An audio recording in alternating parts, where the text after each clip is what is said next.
이 신앙이라는 것은 믿음의 문제이고 또 보이지 않는 세계와 연관된 것으로 이해할 수 있지요.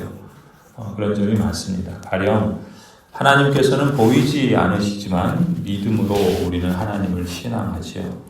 천국은 보이지 않지만 예수님 믿고 죽은 성도는 사후에 곧바로 하나님의 품에 안겨 새로운 삶을 시작한다는 것을 믿음으로 신앙합니다. 또 하나님께서는 전능하시기 때문에 하나님을 믿으면 불가능한 여리고도 기적처럼 무너지는 일도 가능하게 될 것이라고 신앙하지요. 이처럼 신앙이란 분명 보이지 않는 세계, 보이지 않는 하나님과 연관되어 있고 보이지 않음에도 불구하고 그 세계를 믿고 그 하나님을 믿는 믿음이 매우 핵심적인 것이라는 것이 맞습니다. 그래서 우리는 자주 믿습니다. 아멘을 연발하지요. 하지만 신앙이란 보이지 않는 세계에 대한 믿음과만 연관된 것이 아니라 실제로는 아주 현실적이고 눈에 보이는 것으로 나타나는 점도 우리가 유념해야 할 것입니다. 가령 신앙은 인격으로 나타납니다. 신앙은 특히 살아남기 위해서 치열하게 몸부림치고 경쟁하는 이 세상 속에서 사람을 어떻게 대하는가 하는 모습으로 나타나기 마련입니다. 눈에 보이는 사람에게 대하여 갖는 마음의 태도, 상대하게 하는 말투, 말로 표현하는 내용, 그리고 사람을 대하는 행동, 사실은 이런 것들이 그 사람 속에 갖고 있는 신앙을, 즉 보이지 않는 신앙의 본질이 눈에 보이는 모습으로 드러난다는 것입니다. 이것은 믿습니다. 아멘 하는 말을 입에서 연발하는 것으로 끝나는 문제가 아니라 실제 생활에서의 태도와 열매라는 것으로 드러나게 된다는 것이죠. 그래서 신앙이란 비단 믿음의 문제이고 보이지 않는 세계와만 연관된 것이 아니라 사람을 대하는 인격의 열매와 구체적으로 연관되어 있습니다. 그래서 보통 신앙 인격이라는 말을 쓰지요. 이런 맥락에서 하는 말이라고 볼 수 있습니다. 예수님께서도 그 열매를 보고 그 나무를 안다라고 하셨지요. 이 말씀은 곧 보이지 않는 세계의 하나님에 대한 믿음의 실체는 눈에 보이는 인격과 삶의 열매로 확인할 수 있다는 뜻으로 하신 것입니다. 오늘 본문에서 이 아브넬이라는 사람을 볼 때 그가 사람을 어떤 식으로 대하는가를 보면 이 사람이 가진 신앙의 속을 들여다보는 단면을 그려볼 수 있습니다. 앞에서 1장, 2장에서 본 것처럼 당시 이 사울의 군대 사령관이었던 이 아브넬은 실질적인 권세를 쥐고 있는 사람이었죠. 하나님께서 기름 부어서 세운 왕 다윗을 왕으로 인정하지 않았을 뿐만 아니라 자신이 직접 모든 것을 통제하기 위해서 이스보셋, 사울의 아들을 왕으로 세워서 자신이 섭정을 합니다. 하지만 오늘 본문 1절이 말하는 것처럼 아브넬이 이끄는 사울의 집안은 점점 약해지고 다윗의 집안은 점점 강해지죠. 6절을 보면은 이 아브넬은 사울의 집안의 실권을 장악하고 자신의 세력을 키워가면서 점점 더 교만해집니다. 급기야 선왕인 사울의 후궁 리스바라는 여인을 취해서 왕권에 대한 야심을 공개적으로 드러내기도 하지요. 이 당시에는 선왕의 아내나 후궁을 취한다는 것은 그 왕의 자리를 차지한다는 상징적인 의미가 있었습니다. 그러니 이 일을 사울의 아들인 이스보셋이 알고 7절을 보면은 아브넬에게 책망을 하죠. 장군은 어찌해서 나의 아버지의 후궁을 범하였어? 이렇게 말하잖아요. 그러니까 8절에 아브넬이 뭐라 그럽니까? 이스보셋에게 몹시 화를 내면서 오히려 더 큰 목소리로 이스보셋을 공격하죠. 8절이 이거죠. 임금께서는 내가 유다의 빌부터 살아가는 개로밖에 보이지 않습니까? 나는 오늘날까지 임금님의 아버지 사울 집안과 그 형제들과 친구들에게 충성을 다했고 임금님을 다윗의 손에 넘겨주지도 않았는데 그런데도 임금님께서 오늘 이 여자의 그릇된 행실을 두고 나에게 누명을 씌우려는 겁니까? 한마디로 내가 이제까지 당신 뒤를 봐줬는데 그게 얼마인데 이제 나에게 허물을 돌리느냐? 아브넬이 이스보셋에게 으름장을 놓은 겁니다. 그러면서 뭐라 그래요? 이 나라를 사울의 집에서 다윗에게 옮겨서 그를 이스라엘과 유다의 왕으로 세우겠다. 내가 그걸 이루게 하지 않으면 하나님께서 나에게 벌이를 내리심이 마땅하다. 뭐예요? 내 손에 장을 지시겠다 하면서 이스보셋을 위협하고 있는 겁니다. 아브넬이 이렇게 위협을 하니까 11절에 이스보셋은 아브넬이 두렵겠죠. 두려워해서 다시는 말 한마디도 꺼내지 못했다. 그럽니다. 지금 우리가 주목해야 하는 점은 이겁니다. 이 아브넬의 마음속에 담겨 있어서 보이지 않는 신앙이라는 것이 그가 사람을 대하는 말과 태도를 보면 그 신앙의 본질이, 그 신앙의 내용이 뭔지를 여실히 드러낸다라는 점입니다. 실제 삶에서 아브넬은 사람 앞에서 진실하지 않죠. 자신이 권력을 차지하고 유지하려는 필요에 의해서 이스보셋을 세웠을 뿐입니다.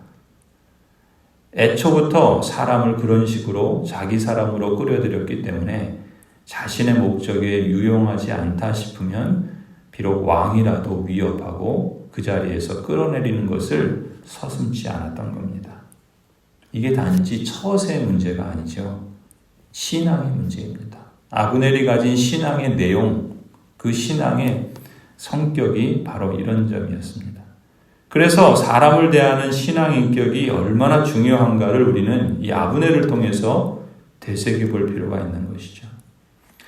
더 나아가서 아브넬은 사람에게 진실하지 않았을 뿐만 아니라 하나님께도 신실하지 않았습니다. 9절을 보면은 아브넬은 이미 다윗이 하나님이 세우신 왕이라는 사실을 알고 있었어요.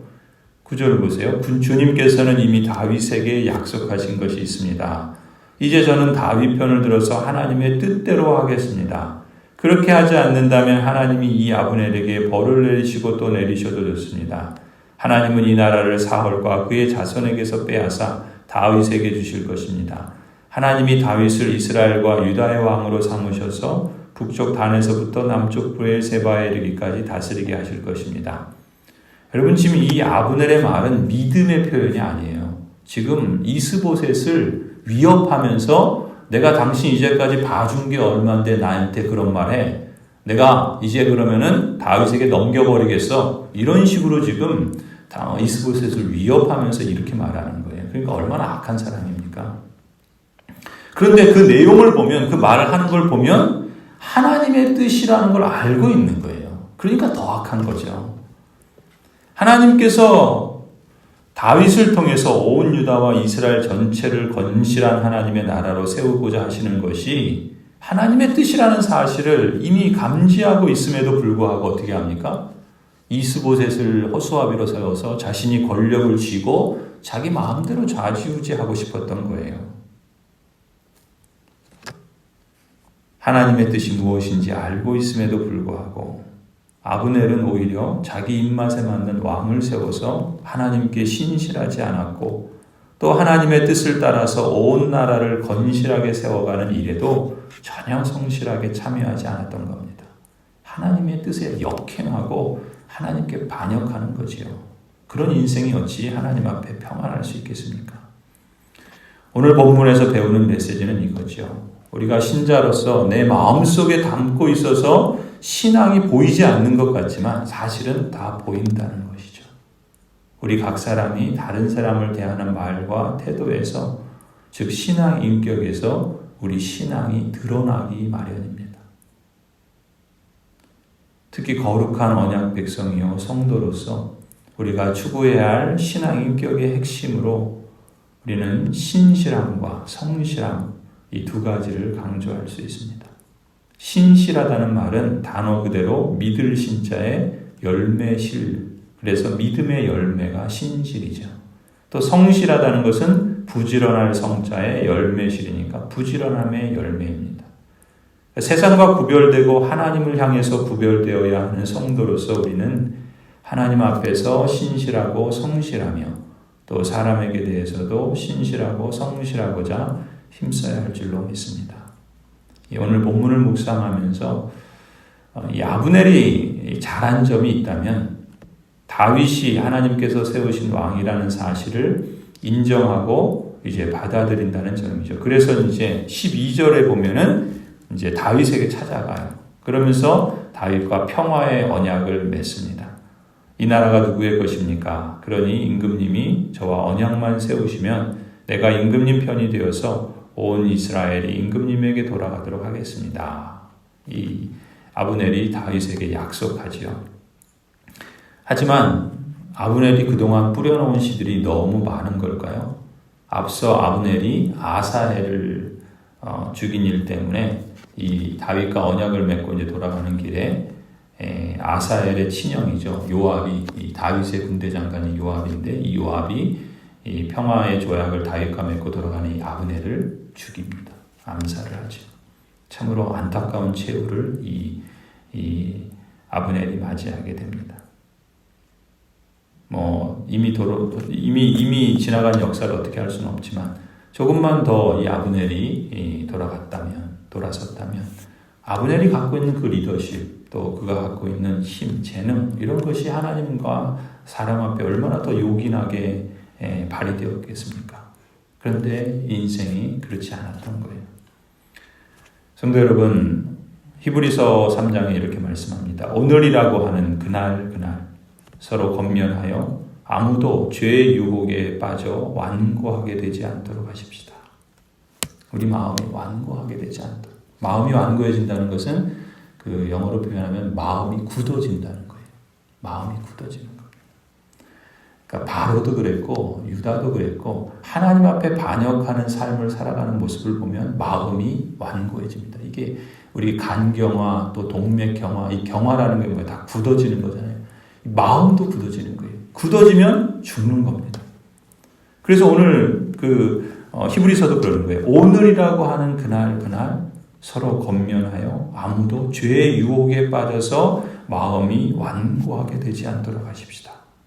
우리가 처음 믿을 때 가졌던 확신을 끝까지 가지고 있으면 우리는 그리스도께서 주시는 구원을 함께 누리는 사람이 될 것입니다. 우리의 마음을 지키는 것, 생명이 거기서 난다 말씀하신 것처럼 우리 마음을 늘 돌아보고 우리가 이런저런 삶을 살아가고 또 이런저런 일들을 만나고 이런저런 사람을 대하다 보면 우리도 모르게 마음이 완고해질 때가 있어요. 마음이 굳어질 때가 있습니다. 또 사단이 우리에게 그렇게 유혹하기도 하고 또 우리의 욕심 때문에 또 이 세상의 유혹이 또 시련 때문에 마음이 완고해질 때가 있습니다. 그때 늘 우리가 하나님의 말씀을 읽고 또 이 말씀을 우리가 묵상한다는 것은 무엇입니까? 그게 우리의 의의가 아니라 그 말씀을 통해서 우리 마음을 되돌아보는 거죠. 내 마음이 지금 어디에 있는가? 내 마음이 지금 어떤 상태에 있는가? 그것을 늘 돌아봐야 할 줄로 믿습니다.